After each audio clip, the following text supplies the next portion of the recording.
Bonsoir à tous et bienvenue sur Tesla Alsace. Alors une petite vidéo de notre parcours du dimanche. Notre randonnée, on est allé dans Haute-Saône pour une randonnée qui s'appelle des 1000 étangs. Très sympa, évidemment, plus c'est loin, moi, plus c'est sympa, puisque même si je le dis pas, je suis ravi de conduire la voiture. En plus, c'est pas des routes de montagne là-bas, mais c'est très vallonné, donc il y a peu d'autoroutes, donc on en profite encore plus. Voilà, oui, je suis parti avec 80% de batterie, on est arrivé à 55%. Émoulières et ABRP me disait aussi que je rentrais autour de 30% à la maison, et donc on va voir ça au cours de la vidéo. Voilà, donc là, c'est ce qu'on voit au début, la planification par le GPS qui en fait va se retrouver très très proche de celle d'ABRP. Alors vous allez voir, j'ai eu quelques petites surprises au niveau du régulateur sur les routes secondaires, on en reparlera un peu plus tard.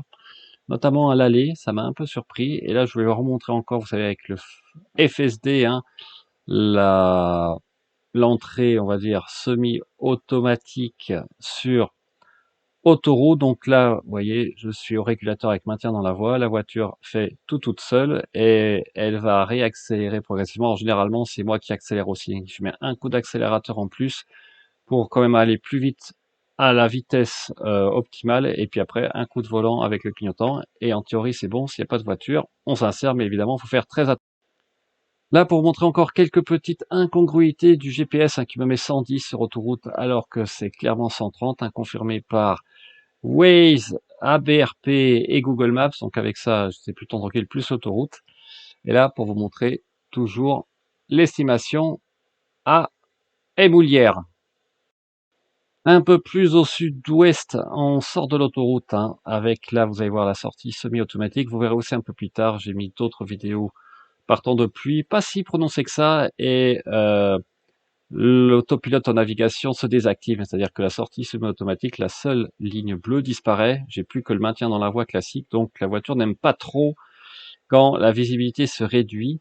Par contre, le maintien dans la voie en tant que tel et le régulateur de vitesse tiennent remarquablement bien par temps de pluie, même prononcé, vous verrez ça en fin de vidéo. Là, vous voyez, je ne fais rien, je fais qu'accompagner la voiture pour rejoindre une autre voie rapide. Et voilà, là, c'est vraiment nickel. Hop, j'ai mis un petit coup de volant, donc je remets le maintien dans la voie. J'avoue que je l'utilise beaucoup sur voie rapide ainsi que sur autoroute, et que honnêtement depuis quelque temps j'ai quand même beaucoup moins de freinage fantôme sur autoroute.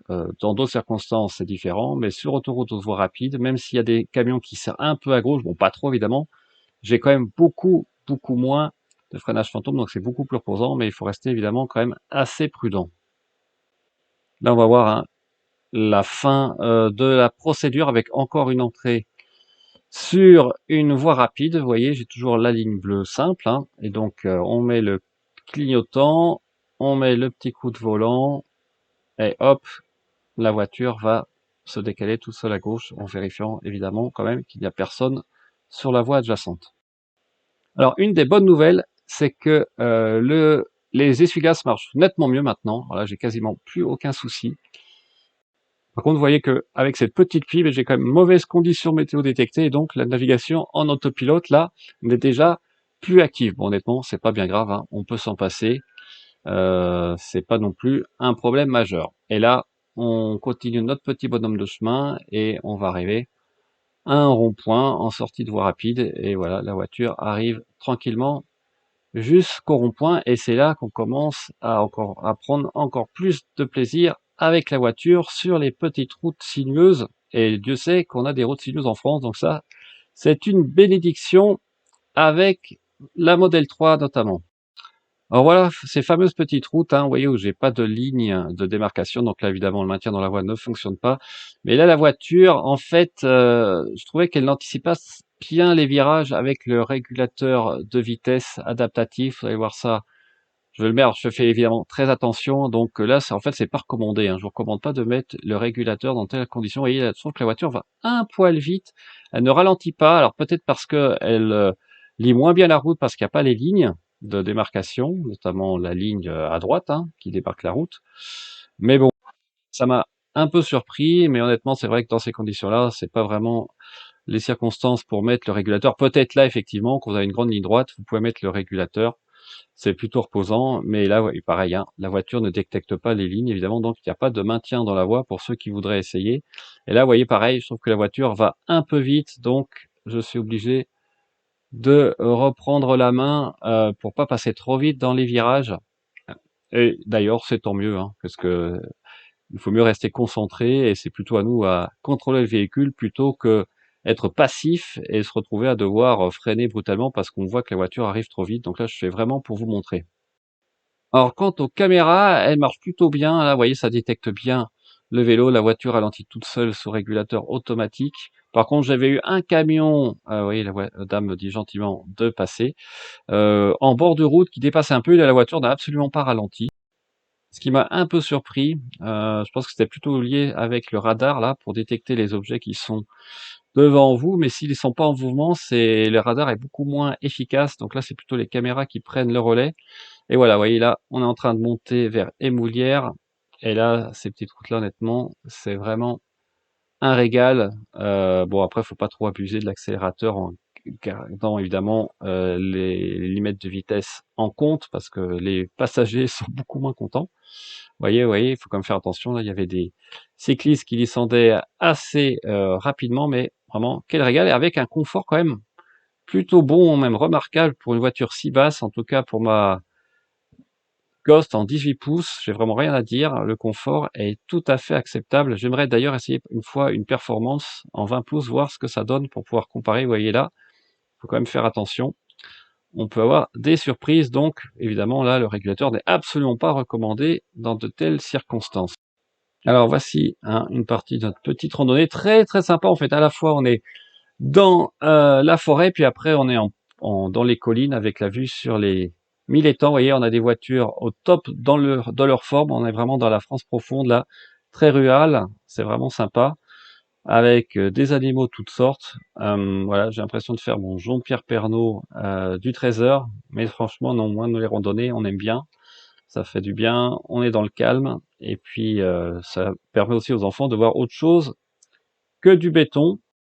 Et après, nous voilà repartis, hein, on repart donc vers la maison, et une consommation estimée, voilà, à peu près arrivée à 30% à Mulhouse, et ça va effectivement être. On rejoint ensuite les voies rapides et autoroutes. Vous voyez là, j'ai encore activé l'autopilote avec le maintien dans la voie, avec la ligne bleue, donc navigation en autopilote. Là, la voiture prend parfaitement le virage. Et généralement, j'accélère un petit peu en sortie de virage, tout en regardant le système actif. Et voilà, on va continuer notre bonhomme de chemin. J'avoue que oui, ça marche plutôt bien. Un peu, on va dire, les nouvelles données GPS de 2021 sont pas parfaites, hein, loin de là, c'est un peu dommage. Là, la voiture va bien rester à gauche parce qu'on rentre sur Mulhouse. Donc malheureusement, il faut quand même faire attention aux limitations de vitesse. Évidemment, j'ai eu des cas évidemment sur autoroute quand vous avez des travaux avec des panneaux à 90 par exemple, la voiture ne les prend pas en compte. Hein. Sur autoroute, elle ne lit pas les panneaux. Donc il faut vraiment faire attention là, c'est à vous de réguler votre vitesse automatiquement puisque la voiture va rester à la vitesse GPS 60-30, 70 si c'est limité à 110. Donc, il faut quand même faire attention à ça quand il y a des travaux sur les voies rapides ou autoroutes. Alors là, évidemment, on va se faire un petit plaisir hein, avec la Model 3 quand on arrive au péage. En plus, j'ai le télépéage, donc je peux arriver à gauche. C'est toujours marrant, en fait. Il y a des voitures qui arrivent souvent avant moi au péage, qui me doublent, et après, après le péage, comme par hasard, elles me redoublent. Je ne sais pas ce qui s'est passé. Donc vous allez voir là, bon c'est toujours pratique aussi ce TPH, donc il faut que j'arrive en moins en dessous de 30 km/h, vous voyez notamment le BMW à droite, je ralentis, j'arrive à 29-30 et hop, une petite accélération sympathique en faisant attention, évidemment je suis pas à fond, hein, je tiens à le dire, et voilà, j'arrive à 110-120 et on va s'adapter à 130, mais vraiment qu'est-ce que ça marche fort quand même, ma Model 3 Ghost, c'est vraiment un régal. Alors avant de vous montrer la construction, là je vais vous montrer à Bâle en fait. Là, il pleuvait beaucoup, vous voyez. Donc là, les essuie-glaces marchent très bien. Par contre, voilà, là, j'ai un signal rouge que vous allez arriver peut-être, aurez peut-être, pardon, de temps en temps. Donc cette alerte rouge, ça fait toujours bizarre, hein, puisque là, c'est quand même des bruits stridents de la voiture. C'est en fait quand mon GPF n'est pas synchronisé, en fait. Quand je sors d'un parking, le GPS n'a pas encore eu le temps de se synchroniser. Donc la voiture est mal localisée. Et donc là, évidemment, toutes les fonctions attenante à l'autopilote fonctionne beaucoup moins bien puisque la voiture ne sait pas où elle est. Alors, faut juste attendre hein, que la voiture se relocalise correctement. Et après, ça fonctionne très bien. Là, c'est pour vous montrer, voilà, avec quand même des pluies très très conséquentes. Et là, ces essuie-glaces marchent vraiment nettement mieux qu'auparavant. Et là, donc, c'est pour vous montrer, hein, sur des conditions vraiment de pluie assez abondante. Je suis à 100 km/h au lieu de 130. Et là, je double un camion sans aucun problème. Je vérifie si le camion devient rouge. Non. Il est bien détecté dans sa voie, donc j'ai pas de freinage fantôme. Et là, par contre, effectivement, vous voyez, je vais quand même avoir le dépassement ou comment on peut dire ça, pour se rabattre à droite, semi-automatique, qui fonctionne toujours, hein, malgré les conditions vraiment très mauvaises. On n'a pas l'impression qu'il pleut, mais là, je peux vous dire qu'il pleut beaucoup. 100 km/h pour moi, là, c'était vraiment la limite. Alors, le problème de la voiture, c'est qu'on sent pas vraiment s'il y a un aquaplaning qui arrive. Hein. Elle est tellement stable. Donc, mes pneus ont quand même 45 000 km, donc je fais très attention. Bon, sachant que j'ai au moins 5 ou 7 000 km de pneus neige, mais ils sont encore en bon état, mais bon, c'est sûr qu'ils sont plus neufs, donc il faut quand même faire attention et on sent pas trop, hein. En tout cas, moi, j'ai jamais senti la voiture en aquaplaning pour l'instant. Et j'espère ne jamais le connaître d'ailleurs. Et puis, vous voyez, là, par contre, la sortie semi-automatique, dans ce cas-là, ne fonctionne pas. Par contre, la voiture va quand même ralentir toute seule si je reste au régulateur jusqu'au rond-point. Alors, en termes de consommation, qu'est-ce que ça donne? Vous voyez, 219 km, 35 kWh de consommé pour 158 Wh/km de consommation. Alors, ce qui est intéressant, c'est que je suis parti à 80%, je suis arrivé à 30. Donc, avec une règle du 3 très simple, on a l'impression que ma capacité réelle de batterie est donc de 35 x 2, soit 70 kWh utilisables. Avec 3 kWh de buffer, ça ferait 73 sur les 77,8 que j'avais au départ. Mais bon, Scan Tesla me dit, moi, que j'ai 70,4 avec le buffer inclus, donc 67 kWh utiles. Donc vous voyez là, il y a une petite différence. Je ne sais pas si la voiture considère aussi dans cette autonomie en dessous de 0%. Ce que je n'espère pas. Autrement, bah, ça serait un peu biaisé. Donc voilà, mais là comme j'ai fait que des petites charges aussi, j'ai pu aussi avoir mon BMS qui se désynchronise. Mais en tout cas, voilà, j'ai autour de 70-71 kWh de batterie. D'après la voiture, reste à savoir, comme j'ai dit, si ça inclut le buffer ou pas. Moi, je dirais que oui, vu ce que me dit Scan ma Tesla, mais bon, je vais pas tenter le diable, hein, d'essayer d'aller jusqu'à 0%, voir combien il me reste en dessous de 0%. Voilà, bah écoutez, j'espère que cette vidéo vous a plu. Je vous tiens au courant pour le rassemblement du 3 juillet. Hein, je vérifie la météo, évidemment. On se rend rendez-vous donc à 10h30 au superchargeur près de Mulhouse. Et je vous souhaite encore une très bonne semaine et à très bientôt sur Tesla Alsace. Ciao!